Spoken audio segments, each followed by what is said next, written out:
ever since we've been together, you know, and it's been a long time now, I think that you've always expressed a bit of self-consciousness about your hairline. He would do some amazing things, and it would be like a real spotlighted moment, and he couldn't relish or appreciate it because he was sitting there going, God, my hair. And it's unfortunate because these are like really magical moments, are defining moments, and it would almost like give him reservation about celebrating those moments because he was not, not a fan of how it looked, especially because a lot of those moments are made 30 minutes into a match and you're already sweaty and you're already blown up and exhausted. I think that it's been a long time coming, and I think it's something that runs in the family as well, sure.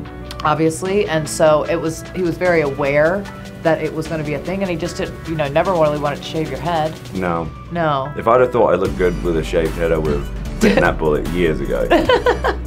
I don't see anything wrong. I think you're handsome. I think you're amazing. But if it's going to make him feel more confident and then not worry about that and not have that space of uncertainty, then I'm all for it. You have to do what's going to make you happy at the end of the day, and to be able to go out there and put on the best version of yourself without these like little things that are just, holding you back in that sense.